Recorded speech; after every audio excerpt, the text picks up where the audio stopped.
नमस्कार, आप सभी का बहुत बहुत स्वागत है। मेरा नाम रूबिका लियाकत है और आप इस वक्त भारत 24 पर द रूबिका लियाकत शो देख रहे हैं। आज सबसे पहले मैं बात करूंगी 140 करोड़ भारतीयों से, खास तौर पर मुसलमान भाइयों और बहनों से। यह संवाद आज इसलिए बेहद जरूरी हो जाता है क्योंकि आज जब ज्ञानवापी पर वाराणसी कोर्ट का फैसला हिंदू पक्ष के हक में आया तो मुझसे चर्चा के दौरान एक सवाल पूछा गया। सवाल यह था कि आप हिंदुओं को मुबारकबाद क्यों दे रही हैं। मुझे उस सवाल को लेकर आज देश के हर नागरिक से बात करनी है। मैं आपसे यही गुजारिश करूंगी कि सब कुछ छोड़कर मेरी इस बात को बहुत ध्यान से सुनिएगा क्योंकि सवाल हमारे भारत की अखंडता और एकता का है। इसके बाद हम बात करेंगे महिलाओं के खिलाफ हो रहे अपराधों पर, अलग अलग सियासी चश्मा जो आप लगा कर रखते हैं उस पर। यह वक्त आ गया है कि जब सियासतदानों को अपनी आंखों से सरहदी चश्मा हटाना पड़ेगा और यह हमारी मांग है। और फिर बात होगी हमारे पड़ोसी पाकिस्तान की, जिसके झूठ के किस्से अब पूरी दुनिया में मशहूर हो रहे हैं। उफ, आप भी सुनेंगे तो दंग रह जाएंगे। और आखिर में बात होगी उस अव्वल दर्जे की खबर की जो मेरे दिल के बहुत करीब है क्योंकि ये मेरे हिंदुस्तान की बात है। लेकिन शुरुआत आज उस खबर से जिसमें मुझे 140 करोड़ की आबादी से बात करनी है, चाहे वो हिंदू हो कि मुसलमान हो, चाहे वो हिंदू पक्ष हो कि वो मुस्लिम पक्ष हो, और ज्ञानवापी को लेकर बात करनी है। इसलिए क्योंकि आज सुबह से भारत 24 पर आप बड़ी कवरेज देख रहे हैं। वो बड़ी कवरेज क्या थी? ज्ञानवापी को लेकर वाराणसी जिला कोर्ट की तरफ से आई उस फैसले की खबर। फैसला क्या था? फैसला आया है ज्ञानवापी मंदिर पक्ष के हक में, जहां एएसआई को सर्वे की अनुमति दे दी गई है। सिर्फ उस इलाके को छोड़कर जो इस वक्त आप देख रहे हैं, ये वजूखाने में स्थित वो शिवलिंग है जिसका बार बार दावा किया जा रहा है हिंदू पक्ष की तरफ से, लेकिन मुस्लिम पक्ष कह रहा है कि ये फव्वारा है। हिंदू पक्ष का ये कहना है कि ये फव्वारा है कि शिवलिंग है, क्यों ना इसकी जांच कर दी जाए। और जांच कैसे होगी? आर्कियोलॉजिकल सर्वे ऑफ इंडिया की एक टीम वहां पर पहुंचे और वो अपने वैज्ञानिक तरीके से ये पता लगाए कि यहाँ जो मस्जिद इस वक्त आपको नजर आ रही है, उस मस्जिद के नीचे किसी तरह का और कोई स्ट्रक्चर मौजूद है कि वो एक जमीन पर अलग से तैयार की गई मस्जिद है। और आज कोर्ट ने उसी को लेकर क्लैरिटी दे दी है। हालांकि मुस्लिम पक्ष ने ये कहा है कि वो इस फैसले के खिलाफ अपील करेगा हाई कोर्ट में। लेकिन आज मैं ईमानदारी से हिंदुओं और मुसलमानों से कुछ आसान सवाल करना चाहती हूं। सब कुछ छोड़ दीजिए, अगर आप किसी से बात कर रहे हैं तो कुछ देर के लिए मेरी बात सुन लीजिए, टीवी का वॉल्यूम बढ़ा दीजिए। ये कुछ बहुत महत्वपूर्ण सवाल है जो मैं आपके सामने रखना चाहती हूं और ये बहुत मैच्योर तरीके के सवाल है। इसमें कोई एजेंडा नहीं है, ये हिंदुस्तान की बात है, अपनेपन को लेकर यह बात है। मैं चाहती हूं कि आप दोनों ही पक्ष इसका जवाब मुझे दे जो सवाल मैं आपसे पूछने वाली हूं। सवाल यह है कि हिंदुओं के देवता, उनके आराध्य भारत के अलावा किसी और देश में पाए जाते हैं क्या? अगर हिंदुओं को अपने किसी आराध्य की पूजा करनी हो तो वो किस देश में जाएगा? फर्ज कीजिए आपका हिंदू साथी आप खुद हैं, आपको अपने आराध्य की पूजा करनी है, तो आप किस देश जा सकते हैं? क्या वो अमेरिका जाएगा, कनाडा जाएगा, जापान जाएगा, दक्षिण अफ्रीका जाएगा या दुबई जाएगा? कहाँ जाएगा? हिंदुओं की सरजमी और उनकी सनातनी संस्कृति यहां नहीं, इस जमीन पर नहीं जहां इस वक्त मैं खड़े रहकर आपसे बात कर रही हूं, तो कहां है? दूसरा मेरा सवाल है कि आप यानी मेरे मुसलमान भाई पांचों वक्त की नमाज पढ़ने के वक्त किस तरफ देखते हैं? आप अपनी नमाज अपने ही घर में पढ़ते हैं या मस्जिद में पढ़ते हैं? लेकिन जब जरूरी अरकान करने के लिए आपको जाना हो तो आप कहां जाते हैं? मैं हज की बात कर रही हूं, या तो मक्का जाते हैं या मदीना जाते हैं, आपके लिए वो जगह मुकर्रर है। हिंदू भाइयों को अगर अपने आराध्य की आराधना करनी है तो उसके लिए ऐसी कोई मुकर्रर जगह है सिवाय हिंदुस्तान के?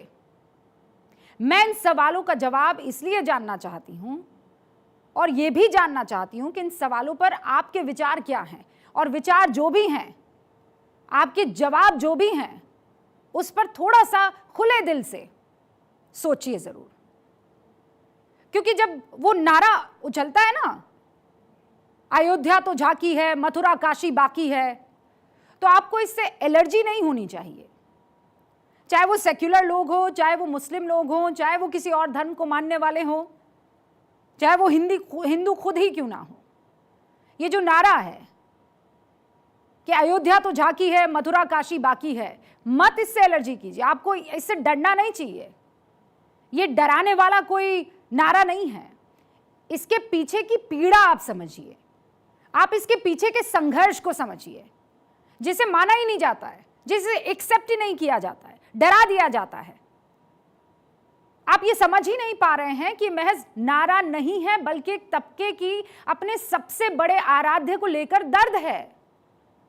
इस नारे में हिंदुओं के 3 बड़े आराध्य का जिक्र है। आपको ये नारा वैसा नजर ही नहीं आता है। आपको लगता है कि सामने वाला आ रहा है, चेस्ट थंपिंग कर रहा है, हमको डरा रहा है। वो डरा नहीं रहा है। कुछ लोगों को इससे एलर्जी हो जाती है। ये लोग इसे धमकी या चेतावनी मान लेते हैं, लेकिन मेरा कहना है कि इसे आप धमकी मत मानिए। ये उसकी पीड़ा है। वो अपनी श्रद्धा के साथ अपने आराध्य देवताओं को उनकी पूरी गरिमा के साथ देखना चाहता है, और इसमें गलत क्या है? वो अपनी इन मांगों को लेकर सहिष्णु है। वो नारा दे रहा है। वो तलवार लेकर किसी के घर में नहीं घुस गया है। वो इसके लिए मारपीट नहीं कर रहा है। वो अपनी मांग दायरे में कानून के रहकर मनवाने की कोशिश कर रहा है। इसीलिए इस नारे को उसकी पीड़ा के तौर पर देखिए, किसी वार्निंग की तरह मत देखिए। मैं इस मामले पर अपनी बात आगे सच में बढ़ाना चाहती हूँ और ईमानदारी से बढ़ाना चाहती हूँ, लेकिन आपको दूसरे खलीफा हजरत उमर से जुड़ी एक बात याद दिला देना चाहती हूँ, और ये दोनों के लिए, हिंदुओं के लिए भी और मुसलमान के लिए। यरूशलेम में पैगंबर मोहम्मद सल्लल्लाहु अलैहि वसल्लम ने अपनी ज़िंदगी के कुछ आखिरी लम्हे बिताए थे, आखिरी वक्त बिताया था। इसीलिए इस्लाम में शहर को बहुत पाक कहा जाता है। एक बार हज़रत उमर इब्न अल खत्ताब यरूशलेम शहर के संरक्षक जो है सोफ्रोनियस, उनके बुलावे पर पहुंचे यरूशलेम में। यहाँ उनको वहाँ का मशहूर चर्च ऑफ द रेसरेक्शन ले जाया गया। वो जिस वक्त चर्च पहुंचे तब उनकी नमाज का वक्त हो चुका था। वो नमाज अदा करने के लिए जगह देखने लगे तो सोफ्रोनियस ने ये कहा कि आप परेशान मत होइए, आप यहाँ चर्च के अंदर ही नमाज अदा कर लीजिए। लेकिन हज़रत उमर ने चर्च में नमाज अदा करने से इनकार कर दिया और ये कहा कि मुझे कहीं और नमाज अदा करने दीजिए, मैं यहाँ नहीं करूँगा। सोफ्रोनियस ने जब उनसे पूछा कि चर्च में नमाज से आपको कुछ परेशानी है क्या, बताइए, तो हज़रत उमर क्या कहते पता है कि अल्लाह तो हर जगह मौजूद है, यहाँ भी अल्लाह है, इसलिए मुझे कहीं भी नमाज अदा करने में कोई दिक्कत नहीं है, मैं चर्च में भी पढ़ सकता हूँ। लेकिन आज मैं भविष्य की ओर देख रहा हूँ। अगर मैंने इस चर्च में आज नमाज पढ़ी तो ये मिसाल बन जाएगी। कुछ वक्त बाद मुसलमान इस जगह पर दावा कर सकते हैं, यहाँ मस्जिद बनाने के लिए प्रेरित हो सकते हैं। इसके बाद उन्होंने चर्च के बाहर एक पत्थर उछाला, वो पत्थर जहाँ जाकर गिरा वहाँ उन्हें नमाज अदा कर दी। इस पर बाद में एक मस्जिद भी बनाई गई जिसे मस्जिद उमर कहा जाता है। उनकी इस पहल से चर्च ऑफ द रेसरेक्शन विवादित स्थल बनने से बच गया। हजरत उमर खलीफा होकर भी चर्च को विवादित नहीं होने देते। उन्होंने उस चर्च की गरिमा को बचाया। लेकिन क्या विदेशी आक्रमणकारियों ने इस्लाम के इन सिद्धांतों का पालन किया? मैं ये आपसे पूछना चाहती हूँ। क्या वो हजरत उमर के आदर्शों पर चले? नहीं चले, क्योंकि वो कोई नबी नहीं थे, मैसेंजर ऑफ अल्लाह नहीं थे। उन्हें इस्लाम का इस्तेमाल वर्शिप के लिए उन्होंने नहीं किया, अपने वर्चस्व के लिए किया। ये हिंदुस्तान के लिए अल्लाह का पैगाम लेकर नहीं आए थे, बल्कि इस्लाम के नाम पर अपना साम्राज्य फैलाने आए थे। इन आक्रमणकारियों ने हिंदुओं के धर्म स्थलों को ढूंढ ढूंढ कर नेस्त नाबूद कर दिया। ये जहां तक पहुंच पाए वहां वहां हिंदुओं के सबसे बड़े और सबसे पवित्र मंदिरों को तहस नहस किया। और ये मैं भावुकतावश नहीं कह रही हूं, ये किताबों में उल्लेखनीय है। ना उन्होंने अयोध्या में राम जन्मभूमि को बख्शा, मथुरा में कृष्ण जन्मभूमि को बख्शा, हिंदुओं के 12 ज्योतिर्लिंग में शामिल उज्जैन, सोमनाथ और वाराणसी को भी तोड़ा। ये तबाही इतनी बड़ी थी कि उत्तर भारत में एक भी बड़ा मंदिर या शिवाला महफूज नहीं रहा। महमूद गजनवी ने गुजरात के सोमनाथ मंदिर को ढहाकर अरबों की कीमत का सोना चांदी लूटा। सिकंदर लोदी ने नगरकोट के ज्वाला देवी मंदिर को नष्ट कर इसकी मूर्तियों को तोड़ दिया और कसाईयों को दे दिया। बाबर ने राम जन्मभूमि की जगह पर मस्जिद बनवा दी। औरंगजेब ने मथुरा के केशव देव मंदिर की मूर्तियों को तोड़कर मस्जिद की सीढ़ियों में लगा दिया। इसके अलावा ज्ञानवापी समेत कई मंदिर ढा दिए गए। ये सब 2-4 साल तक नहीं हुआ, बल्कि पूरे 800-900 साल तक ये तबाही चलती रही है। कई मंदिर 2-2, 3-3 बार तोड़े गए हैं। इन आक्रमणकारियों की आंधी हिंदुओं के जो मंदिर में बच गए, या ये कहिए इनकी आंधियों में जो हिंदू मंदिर बचे रह गए, वो या तो दिल्ली से दूर दक्षिण भारत के हुआ करते थे, या ऐसी बीहड़ या दुर्गम इलाके में थे जहां पर ये आक्रमणकारी जो हैं वो पहुंच ही नहीं पाए। और फिर कह रही हूं, ये लफ्फाजी नहीं है, ये किताबों में बाकायदा मेंशन है हिस्ट्री की। मैं आपके सामने मशहूर यूरोपीय लेखक A.W. एंटविसल की एक किताब Braj, centre of Krishna pilgrimage, जिसे ब्रज कहते हैं, उसके कुछ पन्नों को पढ़ना चाहती हूं। सोमनाथ मंदिर को उजाड़ने वाला महमूद गजनवी मथुरा के राजा कुलचंद को हराकर मथुरा शहर में घुसा। मुस्लिम इतिहासकार अल-उतबी, बदायूनी और फरिश्ता के हवाले से इस किताब में जो लिखा गया है वो आप ध्यान से सुनिए। पत्थरों से बनी दीवार में बसे मथुरा में उसने एक आलिशान इमारत देखी। ये निश्चित रूप से मंदिर था। उसे देखकर महमूद ने कहा कि ये दैव्य है। अगर कोई इसे बनाने की कोशिश करे तो इसे बनाने में कम से कम सैकड़ों हजार साल खर्च हो गए होंगे, और न जाने कितने रुपए खर्च हो गए होंगे उस वक्त जो भी करेंसी चलती थी।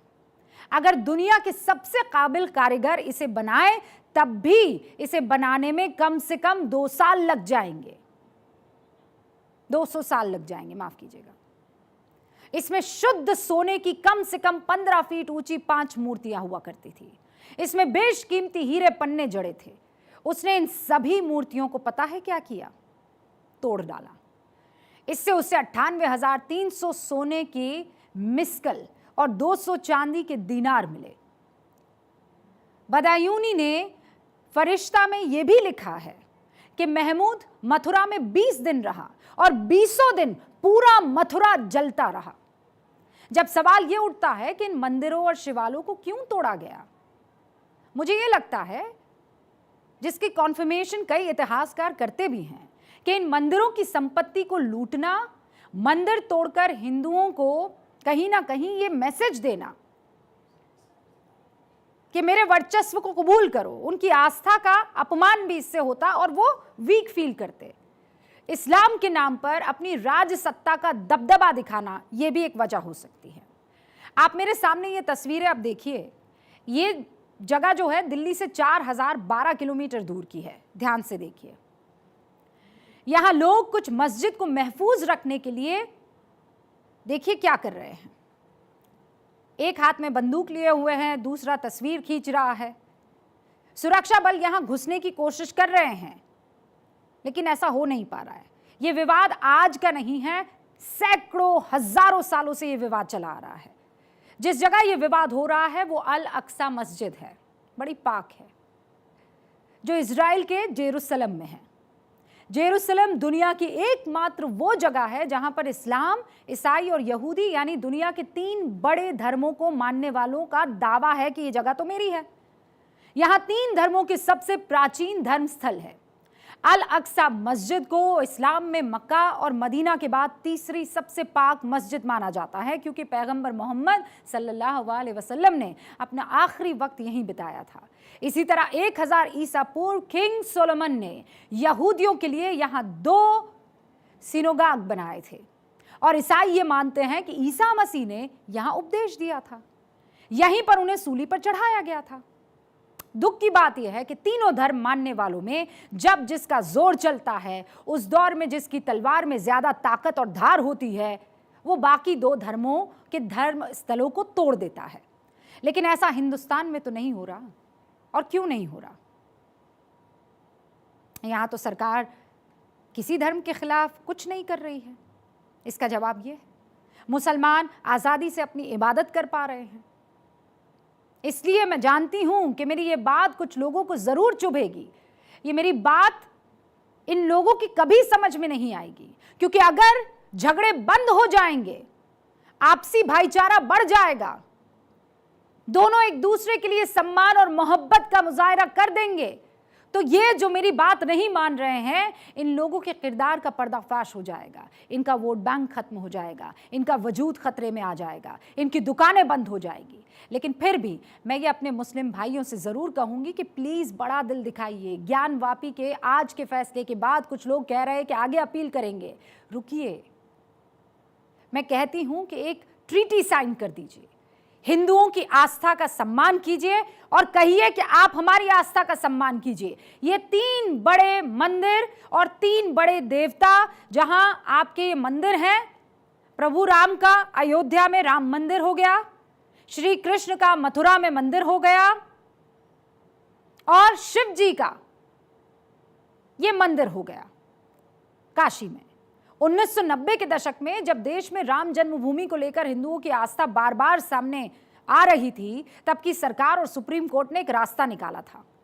1991 के वर्शिप एक्ट के मुताबिक 15 अगस्त 1947 से पहले वाले बने हुए धर्मस्थलों में कोई बदलाव नहीं होगा। सभी धार्मिक स्थलों की यथास्थिति बनाई रखी जाएगी, चाहे वो मंदिर हो कि मस्जिद हो कि चर्च हो कि कोई और सार्वजनिक पूजा स्थल। वो उसी स्वरूप में रहेंगे जैसे वो 1947 से पहले हुआ करते थे। उसे किसी भी अदालत या सरकार की तरफ से बदला नहीं जा सकता है। जब 1991 का वर्शिप एक्ट जो है दोनों पक्षों में सुलह करवा सकता है, तो आप खुद ये काम क्यों नहीं कर सकते हैं? हर बात पर विवाद क्यों करना ज़रूरी है? इस्लाम तो हक और इंसाफ की बात करता है। अगर आप अल्लाह वाले हैं तो सुलह की कोशिश कीजिए ना, आप नहीं तो फिर कौन करेगा? कुछ लोग हर बात के लिए सऊदी अरब की तरफ देखते कि नहीं देखते हैं, और दिखवाते भी है ज़बरदस्ती। सऊदी अरब खुद क्या कर रहा है देखिए। वहां पर तो बहुत बड़ा मंदिर बनने जा रहा है, और मैं इस मंदिर को पूरे भारतीय वास्तुकला से बनाया जा रहा है बता देना चाहती हूँ आपको। जब वो हिंदुओं को मंदिर बनाने के लिए करीब 55,000 स्क्वायर मीटर जमीन दे सकता है, तो हिंदुओं की जमीन हिंदुओं को सौंपने में किसी को क्या दिक्कत होनी चाहिए? ज्ञानवापी मामले में आज कोर्ट के फैसले पर मैंने दिन में विस्तार से चर्चा भी की थी, आप भी सुनिए जरा।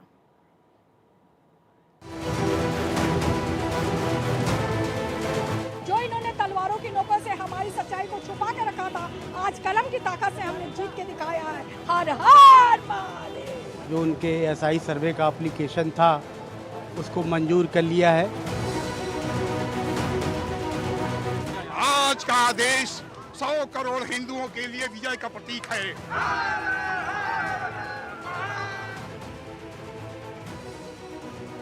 देखिए, आज का फैसला ऐतिहासिक फैसला है, हमेशा के लिए इतिहास में दर्ज होने वाला है।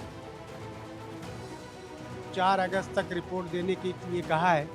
अब वो नकल लेने के बाद, आर्डर का अवलोकन करने के बाद आगे की रणनीति तय की जाएगी।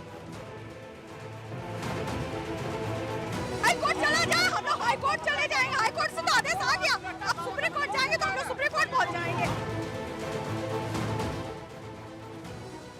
आतताइयों ने इस नगरी पर आक्रमण किए, इसे ध्वस्त करने के प्रयास किए। औरंगजेब के अत्याचार, उसके आतंक का इतिहास साक्षी है। बाबा आपकी कृपा से सब काम हो रहा।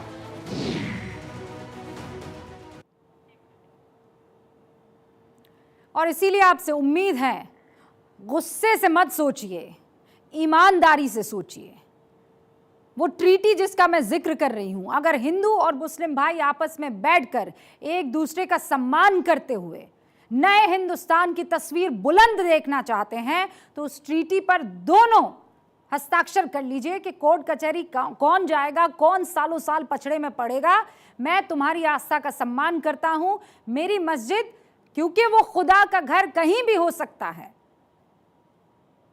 वो हजरत सल्लल्लाहु अलैहि वसल्लम का जन्मस्थल नहीं है, वो आप भी जानते हैं। उसका सेंटर जो है वो मक्का है, आपको जाना है मदीना, हम जाएंगे। लेकिन यहां हिंदुओं की आस्था का अगर सम्मान रख लेंगे तो यकीन मानिए हिंदुस्तान को फिर कोई आंख उठाकर नहीं देख सकता है। अब मैं आगे बढ़ रही हूं। कल आप जानते हैं मणिपुर को लेकर कुछ तीखे सवाल मैंने किए थे और उस वक्त मेरा खून उबाल मार रहा था। मणिपुर में जो कुछ हुआ उसका मैं भी पुरजोर विरोध करती हूं और करती रहूंगी। मैं आज भी पूछ रही हूं कि मणिपुर के जो सीएम हैं एन बीरेन सिंह, वो कब इस्तीफा देंगे? उनसे नहीं संभला था। लेकिन मैं बंगाल की सीएम ममता बनर्जी से क्यों ना सवाल पूछूं? क्यों पीछे हट जाऊं? मैं पूछना चाहती हूं कि बंगाल के हावड़ा में जो कुछ हुआ, क्या वो मणिपुर की घटना से 1% भी कम है? ममता बनर्जी, आप मुझे बताइए, एक महिला उम्मीदवार को नग्न करके परेड निकालना क्या सही है? आप कल मणिपुर के सीएम डेलीगेशन लेकर जाने की वहां पर बात कर रही थी। क्या हावड़ा में आप उस महिला से मिलने जाएंगी जिनके साथ हैवानियत की हदें पार कर दी गई? क्या इंडिया यानी I.N.D.I.A ये इंडिया गठबंधन में शामिल सभी मुख्यमंत्री मणिपुर के साथ साथ बंगाल भी आएंगे? आप अपने ही गठबंधन के मुख्यमंत्रियों को सच्चाई से रूबरू करवाने के लिए हावड़ा भेजेंगी? क्योंकि एक महिला की आबरू, उसकी इज्जत, उसकी डिग्निटी का सवाल है।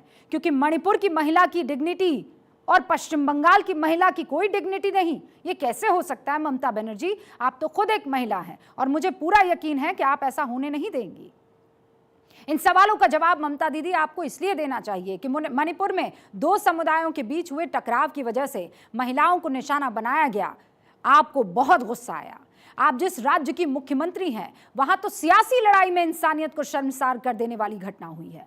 लोकतंत्र में विरोध की आवाज को दबाने के लिए ऐसा कुकृत्य तो मानव सभ्यता के इतिहास में ढूंढने से भी नहीं मिलेगा। एक महिला मुख्यमंत्री के नेतृत्व वाले राज्य में महिला के साथ ऐसा घिनौना अपराध हो गया और आपको मणिपुर पर बोलने से फुर्सत नहीं मिली।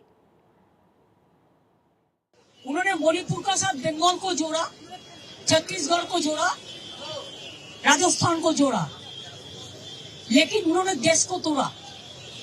ऐसा नहीं होता है। कोई चीज जो होता है, खराब चीज खराब ही होता है। जब बाहर में जाते हैं लोगों ने क्वेश्चन करते हैं तो कहते हैं हमारा सबसे बड़ा लोकतंत्र है, we are for all, but no और not at all, you are only for one party rule. Ma'am, are you not for only one party? क्या आपने अपनी आंखें बंद नहीं कर दी है? हावड़ा में जो कुछ हुआ है उस पर आपकी आंखें बंद नहीं हुई है, जैसे वहां कुछ हुआ ही नहीं। ममता दीदी, क्या आपको नहीं पता है कि हावड़ा में एक महिला के साथ क्या हुआ? मैं आपको बता देती हूं। बंगाल पुलिस ने जो एफआईआर दर्ज की है उसमें क्या लिखा है मैं बता देती हूं। तृणमूल कांग्रेस के 40 कार्यकर्ताओं ने मिलकर हावड़ा के पंचाला इलाके में बीजेपी की ग्राम सभा प्रत्याशी को नग्न अवस्था में यानी नेकेड करके, निर्वस्त्र करके पूरे गांव में घुमाया। और यह सब 8 जुलाई को हुआ जब आपके राज्य में पंचायत के चुनाव हो रहे थे। लेकिन दीदी, आप आज भी मणिपुर को लेकर सियासत करने में बिजी हैं। कोलकाता से हावड़ा की दूरी कितनी है बताइए मुझे। आप तो मुख्यमंत्री हैं, आपको तो मालूम ही होगा। महज 25 किलोमीटर। मैं 500 मीटर और जोड़ देती हूं, महज 25.5 किलोमीटर। और ये दूरी तय करने में दीदी कितना वक्त लगता है? महज 40 मिनट। लेकिन आप वहां जाना नहीं चाहती क्योंकि आपकी दिलचस्पी तो 1450 किलोमीटर दूर हुई एक घटना में है। महज 25 किलोमीटर की दूरी आपसे शायद तय नहीं हो पाएगी। दरअसल आपके सियासी स्टाइल ने आपको मणिपुर तक देखने का टेलीस्कोप तो दे दिया, लेकिन अपने ही राज्य में देखने का चश्मा आपके पास नहीं है दीदी। मैं बिना लाग लपेट के आपसे पूछना चाहती हूं कि अगर मणिपुर में बीजेपी की सरकार नहीं होती तो आप सवाल उठाती या फिर वैसे ही मौन रह जाती जैसे हावड़ा की घटना पर हुई? इस देश में महिलाओं के साथ दानवों जैसा सलूक हो रहा है और नेता अपनी सुविधा के हिसाब से सवाल जवाब कर रहे हैं। आउटरीच जो है वो सरहद देखकर हो रहा है। अपने प्रदेश में हो तो चुप्पी साध लो और विरोधियों के प्रदेश में हो तो लाव लश्कर लेकर चढ़ाई कर दो। प्रियंका गांधी जी का बयान आप सुन लीजिए। मणिपुर में 2 महीनों से पूरा प्रदेश जल रहा है, घरों में आग लगाई जा रही है, मार काट हो रही है आपस में, महिलाओं के साथ भयावह अत्याचार हो रहा है, बच्चों के सर पर छत नहीं रहे, और हमारे प्रधानमंत्री जी ने 77 दिन के लिए कोई बयान ही नहीं दिया इस पे। वहां पे एक्शन लेना छोड़िए, एक लफ्ज नहीं कहा। कल मजबूरी में, क्योंकि एक इतना भयावह वीडियो वायरल हुआ कि वो फिर चुप नहीं रह पाए। ग्वालियर में प्रियंका गांधी जी ने मणिपुर की विभत्स तस्वीर पर सवाल उठाए, उठाने भी चाहिए थे, जरूरी है, क्योंकि मणिपुर में हालात ठीक नहीं हैं। हम तो कह रहे हैं वहां पर राष्ट्रपति शासन लागू क्यों नहीं किया जाता है। जितना सवाल उठाया जाए मणिपुर की स्थिति को लेकर वो कम है, और प्रियंका जी इसके लिए आपका शुक्रिया। लेकिन प्रियंका गांधी जी, आप हावड़ा की घटना पर क्यों चुप हैं? हावड़ा को लेकर आप कुछ क्यों नहीं बोलती? मैं पूछना चाहती हूं आपसे भी और पार्टी से भी कि आपको हावड़ा में महिला के साथ हुए अत्याचार नहीं दिखते हैं, या फिर जो हुआ है वो अत्याचार आपको दिखता ही नहीं है? शायद प्रियंका जी हावड़ा में महिला की जगह बीजेपी की कार्यकर्ता आपको नजर आ गई हो उसमें, वरना ये कैसे संभव है कि एक महिला के साथ ऐसा सलूक हो जाए और दूसरी महिला का खून ना खौले? जब महिला को महिला ना समझा जाए और पार्टी और सत्ताधारी दल का पक्ष उसमें देखा जाने लगे, तो महिलाओं के साथ ऐसे अपराध बताइए कैसे रुकेंगे? मैं ये दावे से कह सकती हूं, क्योंकि ये तो वो वक्त था जब सभी पार्टियों को महिलाओं के खिलाफ हो रहे अपराध पर खुलकर एक सुर में बोलना चाहिए था। लेकिन भारत की सियासत, इसका ये अनफॉर्चुनेट है, ये दुर्भाग्य है, ऐसी अपेक्षा करना मूर्खता है। मुझे पता है ममता दीदी, आपकी पुलिस के सामने पीड़ित महिला ने क्या कहा, आपके ये बयान मैं देश के सामने रखना चाहती हूं, और ये बयान आपको भी सुनना चाहिए।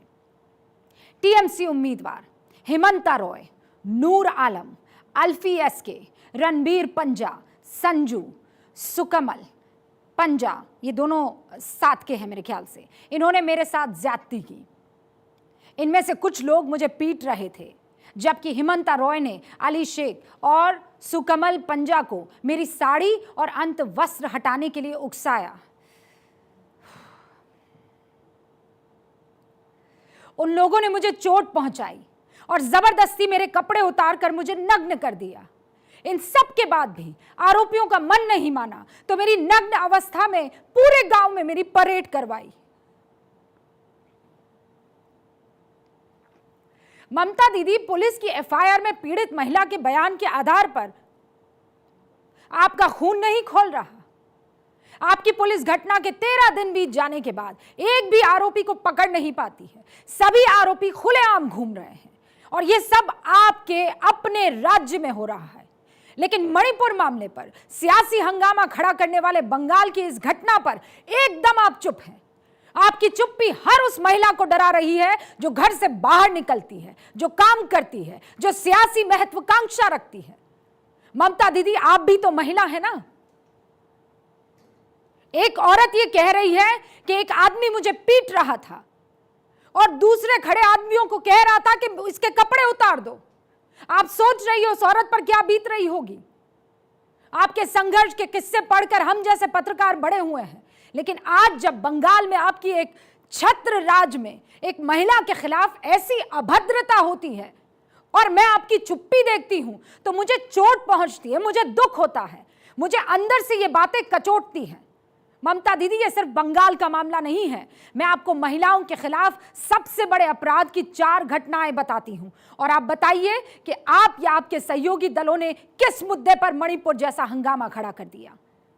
पहली घटना 26 अप्रैल 2019 की है। इस घटना की तस्वीर मैंने भी देखी है। इस तस्वीर को देखकर मुझे पूरी रात नींद नहीं आई है, क्योंकि इस तस्वीर में दानवों की हंसी देखकर मेरा खून खौल रहा था। लेकिन सियासी दल को अपना चश्मा हटाने से फुर्सत नहीं मिलती है। और जिस तस्वीर का मैं जिक्र कर रही हूं वो राजस्थान के अलवर की है, जहां एक 19 साल की दलित लड़की के साथ उसके पति के सामने 6 लोगों ने रेप किया। पति बेचारा चिल्लाता रहा, लेकिन आरोपियों ने कोई दया नहीं दिखाई। इस घटना पर राजस्थान के मंत्री ने सियासी चश्मे को हटाकर बात करने की हिम्मत दिखाई। राजस्थान के मंत्री राजेंद्र गूढ़ा ने अपनी सरकार को रेप के मामले में आईना दिखाया। वो विधानसभा में क्या कहते हैं, आज जरा उसे सुनिए। ये वो छगन सिंह बोल रहे हैं, आप स्वीकार किया जाना चाहिए। सच्चाई है कि हम महिलाओं की सुरक्षा में असफल हो गए और ये राजस्थान में जिस तरीके से अत्याचार बढ़े हैं महिलाओं के ऊपर, मणिपुर के बजाय हमें अपने गिरेबान में झांकना है। इसके बाद क्या हुआ आप भी जानते हैं। भारत 24 वो पहला चैनल है जिसने खबर तोड़ी, यानी ब्रेक की। बिना देरी के मंत्री जी को सरकार से बर्खास्त किया जाता है। अपराध को लेकर इतनी तत्परता अगर दिखाई जाती तो मंत्री जी को बोलने की जरूरत ही नहीं पड़ती। सियासी रूप से देखा जाए तो मंत्री ने सरकार की पीठ पर छुरा भोंका है, लेकिन अगर सामाजिक तौर पर देखा जाए तो महिलाओं के खिलाफ अत्याचार पर उन्होंने अपनी आवाज बुलंद की है।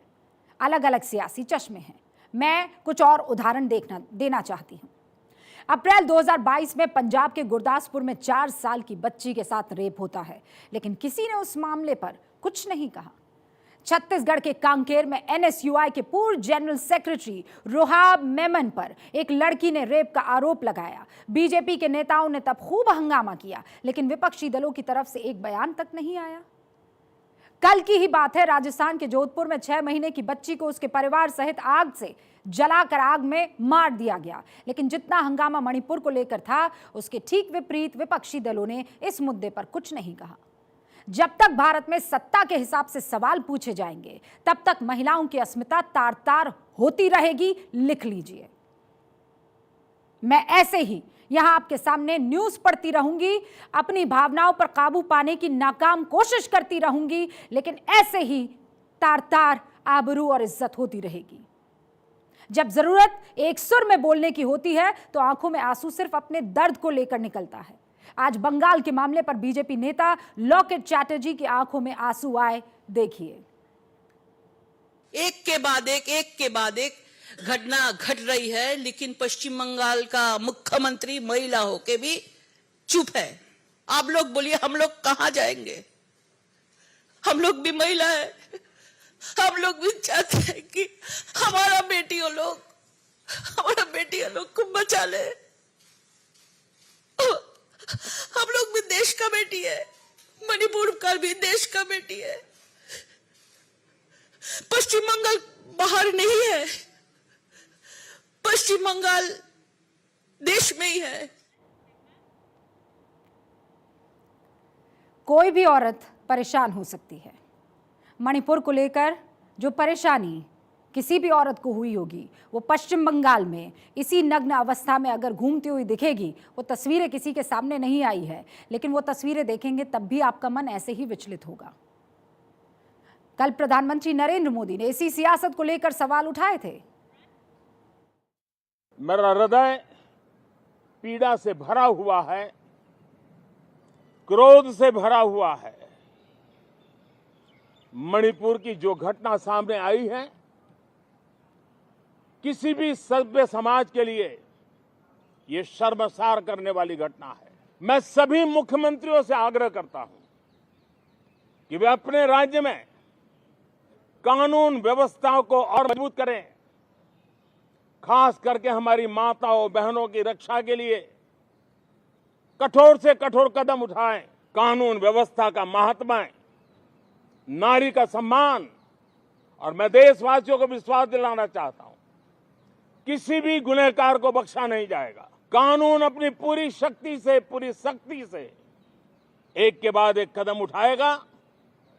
मणिपुर की इन बेटियों के साथ जो हुआ है, इसको कभी माफ नहीं किया जा सकता।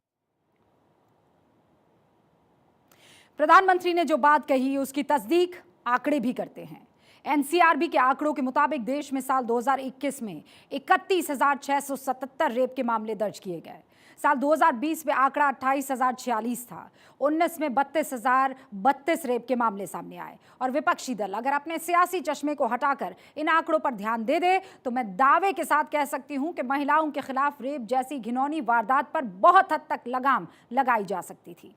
रेप के आंकड़ों को मैं राज्यवार भी आपको बता देती हूं, क्योंकि सियासी दलों को इसी आंकड़े के हिसाब से बोलने की आदत होती है। सिर्फ 2021 में रेप की वारदात को अगर देखें तो सबसे ज्यादा रेप के मामले राजस्थान में दर्ज किए गए। मामले कितने थे? 6,337। सरकार किसकी है? कांग्रेस की। दूसरे नंबर पर मध्य प्रदेश, 2947 रेप के मामले दर्ज हुए। सरकार किसकी है? बीजेपी। तीसरे नंबर पर उत्तर प्रदेश, जहां रेप के 2845 मामले दर्ज किए गए हैं। सरकार किसकी है? बीजेपी की। महाराष्ट्र में एक साल में 2496 मामले दर्ज किए गए हैं। सरकार किसकी है? 2021 में महाराष्ट्र में उद्धव ठाकरे की थी। असम में 2021 में 1733 रेप के मामले दर्ज किए गए। सरकार किसकी है? बीजेपी की। यानी कोई भी पार्टी, कोई भी सरकार महिलाओं की मर्यादा को लेकर चिंतित नजर नहीं आ रही है, और अगर चिंतित होती तो ये आंकड़े सामने नहीं आते। पीएम मोदी ने भी इसी तरफ इशारा किया था, लेकिन सियासतदान अपने अपने हिसाब से उनका और उसका वर्णन करते हुए नजर आ रहे हैं। इन आंकड़ों के बाद भी सियासत बेरोक टोक अपनी रफ्तार से चल रही है। हर कोई महिलाओं के खिलाफ अपराध को अपनी समझ से परिभाषित कर रहा है, लेकिन एक समाज के तौर पर हम कहां जा रहे हैं, इसकी चिंता किसी को नहीं है। ये वक्त है कि सरहद को हटा दे, मिटा दे, खासकर महिलाओं के सम्मान की जब बात हो तो। ममता दीदी, जो खून आपका मणिपुर को लेकर खौल रहा है, वो पश्चिम बंगाल को लेकर भी खौलना चाहिए। सीधी सी बात है, कोई डबल स्टैंडर्ड नहीं लड़कियों के सम्मान में। आज मैं अब आईना दिखाने आई हूं मीठी छुरी को। मीठी छुरी का मतलब आप लोग समझते हैं, वो छुरी जो दिखावा तो दोस्ती के लिए करे और असल काम दुश्मनों वाला करे। मैं बात करने आई हूं उस मुल्क की जो हिंदुस्तान के सबसे करीबी दोस्तों की पीठ में छुरा घोंप रहा है। ये वो मुल्क है जो जिस थाली में खा रहा है उसी में छेद कर रहा है। पाकिस्तान। आदत है इसकी। इसे आईना भी दिखाऊंगी तो ये आईना साफ करेगा, अपना काला मुंह नहीं। पाकिस्तान के जो तरफदार बनते हैं, आप जानते हैं कि मेरा एक ही पक्ष है, हिंदुस्तान। मैं कड़वे सवाल पूछने से कभी पीछे नहीं हटूंगी, लेकिन मामला क्या है पहले यह समझा देती हूं। ये जान लीजिए कि तस्वीरें कभी झूठ नहीं बोलती हैं। इन तस्वीरों में 2 शिप दिख रही है। दोनों शिप रशिया के हैं, यानी रूस के। एक में गेहूं लदा है और दूसरे में क्रूड ऑयल यानी कच्चा तेल। और ये दोनों ही शिप रूस के पोर्ट से चलकर कराची पहुंचे थे। अब आपके मन में यह आ रहा होगा कि इन 2 तस्वीरों को दिखाने का मकसद क्या है भाई। दरअसल जो सवाल पूछने आई हूं, ये 2 तस्वीरें उन सवालों की आधी हकीकत बयां कर देती है। लेकिन एक तीसरी तस्वीर भी है, और यही तस्वीर पाकिस्तान की नीयत और नापाक मंसूबों को बयां करती है। रूस के जहाजों के साथ तीसरी तस्वीर पाकिस्तान के जहाज और मिलिट्री एयरक्राफ्ट्स है। पाकिस्तानी शिप और मिलिट्री एयरक्राफ्ट्स में लदे हुए घातक हथियार हैं जो सप्लाई किए जा रहे हैं रूस के दुश्मन मुल्क को। इसे क्या कहते हैं? दोगलापन। इसे क्या कहते हैं? पीठ में खंजर भोंकना या घोंपना।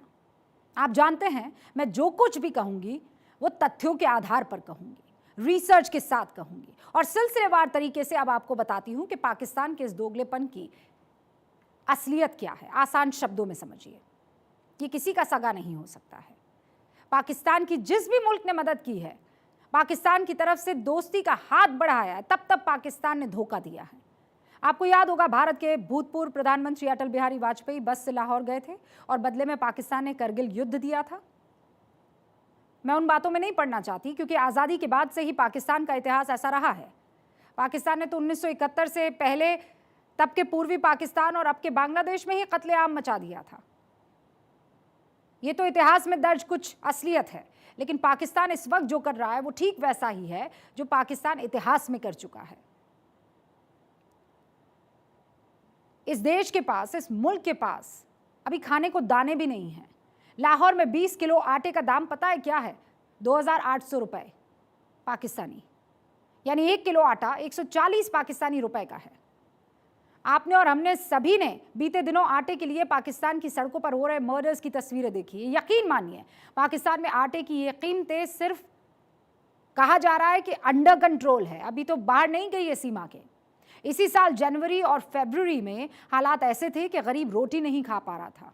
आटे की यह कीमत रूस से आए गेहूं की वजह से काबू में आ पाई है। साल 2022 से 23 में पाकिस्तान ने लगभग 2.5 मिलियन टन गेहूं आयात किया था, लगभग, जिसका 70% यानी 1.82 मिलियन टन गेहूं अकेले रूस ने पाकिस्तान को दिया था। आप कह रहे होंगे लानत है पाकिस्तान पर, लेकिन जल्दबाजी मत कहिए और कीजिए, पहले सारे आंकड़े देख लीजिए, क्योंकि इन आंकड़ों में पाकिस्तान का असली चेहरा छुपा हुआ है। पाकिस्तान अपनी जरूरत का 80% तेल आयात करता है। यूएई और सऊदी अरब पाकिस्तान को क्रूड ऑयल बेचने वाले सबसे बड़े मुल्क हैं। पाकिस्तान की कुल जरूरत का 56% तेल यूएई से आता है, 34% कच्चा तेल सऊदी अरब से आता है। इसके अलावा पाकिस्तान कतर, कुवैत और साउथ अफ्रीका से भी तेल खरीदता है। 2022 में पाकिस्तान रोजाना 1,54,000 बैरल तेल इंपोर्ट कर रहा था। पाकिस्तान की अर्थव्यवस्था की हालत अब जानते हैं आप खस्ता है। कर्ज लेकर पाकिस्तान दूसरे मुल्कों का कर्ज चुका रहा है और इसीलिए उसने रूस से सस्ता तेल खरीदना शुरू कर दिया।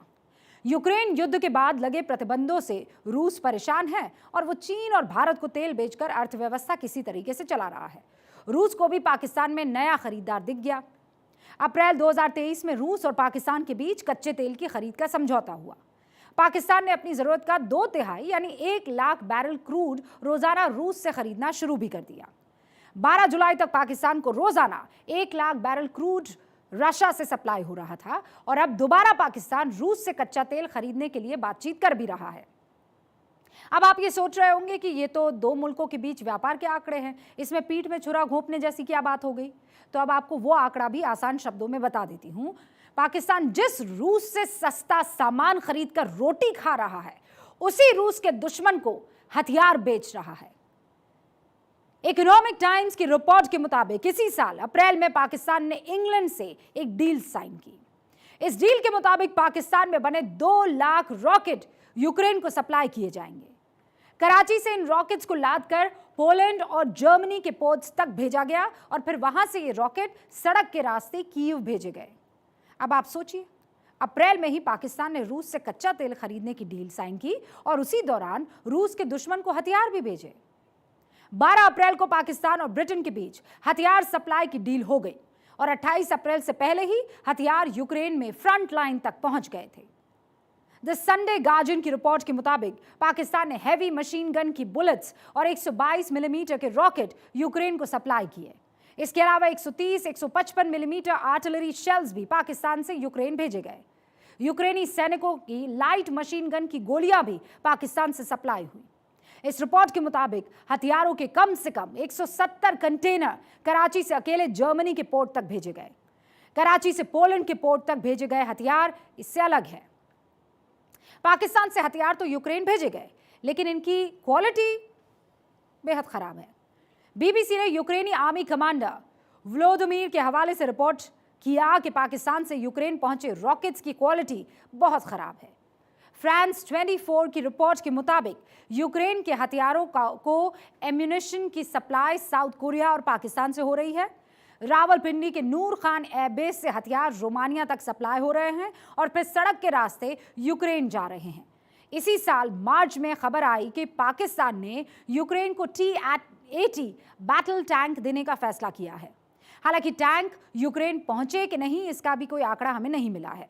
भारत से लेकर यूरोप तक का मीडिया इस वक्त ये कह रहा है कि पाकिस्तानी गोला बारूद का इस्तेमाल रूस के खिलाफ किया जा रहा है, लेकिन पाकिस्तान इस बात को कबूल करने के लिए तैयार नहीं है। That we find it regrettable that certain media outlets have tried to publish unfounded reports alleging military supplies to Ukraine. Since the war began, we have not concluded any agreement for defense supplies to Ukraine, keeping in view our principled, consistent and non-partisan position. और इसीलिए हम कह रहे हैं कि ये पाकिस्तान है, इस पर कभी भरोसा नहीं किया जा सकता। हम तो इसे बरसों से झेल रहे हैं। हमें मालूम है ये करता कुछ और है, कहता कुछ और है। इसकी नीयत हमेशा कंसिस्टेंट रही है और वो है बदनीयत। अब मैं आपको मेरा हिंदुस्तान की एक बड़ी खूबसूरत तस्वीर दिखाती हूँ। मध्य प्रदेश के कटनी जिले की निपनिया गांव की ये तस्वीर है, जहां जिला कलेक्टर ने गांव के आदिवासियों की जिंदगी बदलने का बीड़ा उठाया है। लेकिन उससे पहले ड्राई फ्रूट को आप देख लीजिए अच्छे से और गैस कीजिए ये कौन सी चीज़ है। मैं आपको 20 सेकंड देती हूँ।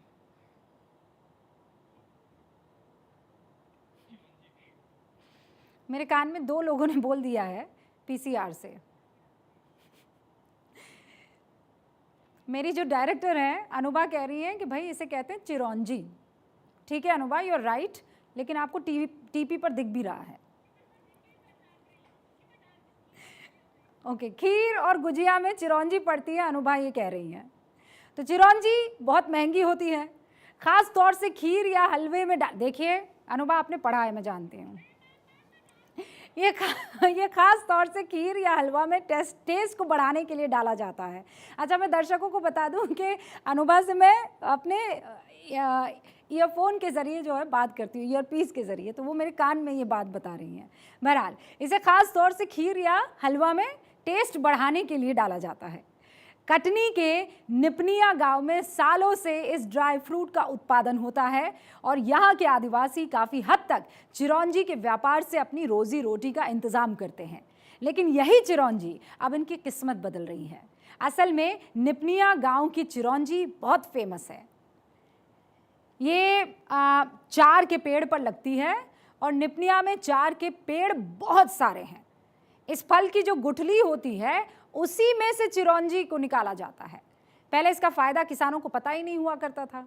गांव के लोग 4 के पेड़ से चिरौंजी की गुठली इकट्ठी कर स्थानीय व्यापारी को दे देते थे। बहुत मामूली सी कीमत पर, लगभग 100 से 125 रुपये किलो तक के भाव में बेच दी जाती थी।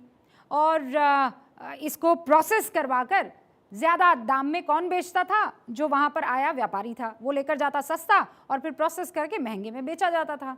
मेहनत कौन करता? गरीब आदिवासी। मुनाफा किसका होता? व्यापारियों का। मगर collector AVI Prasad, and sir thank you so much, आपको सल्यूट है, आपकी मेहनत यहाँ रंग लाई है। निपनिया की चिरौंजी का फ़ायदा यहाँ के गरीब आदिवासियों को पहुँचा भी है और उन्होंने गाँव में ही चिरौंजी की प्रोसेसिंग यूनिट लगा दी है।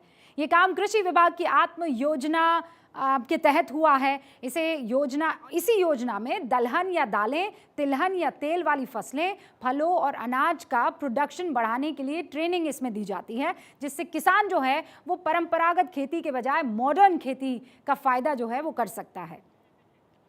इसी योजना के तहत जिला कलेक्टर ने कोऑपरेटिव कमेटी बनाई और बैंक से लोन दिलाकर गांव में ही चिरौंजी प्रोसेसिंग यूनिट लगा दिया गया। अब निपनिया और केवलारी गांव के लोग जो हैं अपने गांव को की जो चिरौंजी है उसे प्रोसेस करते हैं, वहीं पैकिंग करते हैं और उन्हें 100 ग्राम चिरौंजी के पैकेट को 180 रुपये में बेचने का मौका मिल गया है। सोचिए, जो चिरौंजी गुठली समेत 100 से 125 रुपये किलो तक बिक रही थी, वही चिरौंजी अब 180 रुपये की 100 ग्राम में बिक रही है। खुद कलेक्टर अवि प्रसाद ने भी कैश देकर चिरौंजी का पैकेट खरीदा। अब वहाँ का प्रशासन निपनिया की चिरौंजी को ब्रांड बनाने में लगा हुआ है और यहाँ ज़्यादा चिरौंजी उगे इसके लिए 4 के और ज़्यादा पेड़ लगाए जा रहे हैं। इसका फ़ायदा कितना होगा, इस बात को समझिए। निपनिया और केवलारी गांव की जितनी आबादी है, करीब 650 लोगों की आबादी, जबकि 500 से 600 जो हैं वो 4 चिरौंजी के पेड़ वहाँ पर हैं। तो करीब 6000 किलो चिरौंजी इससे निकलेगी, जिसे बाजार में अगर 1600 रुपये प्रति किलो के हिसाब से बेचा जाएगा तो 24 लाख रुपए की इनकम हो जाएगी। है ना शानदार पहल? इसीलिए कहते हैं कि कुछ ऐसी खबरें जो आपके चेहरे पर मुस्कान लाएगी। इसी खबर के साथ मुझे इजाज़त, देखते रहिए भारत 24 द रूबिका लियाकत शो में। इतना ही, अब आपसे मुलाकात होगी सोमवार को।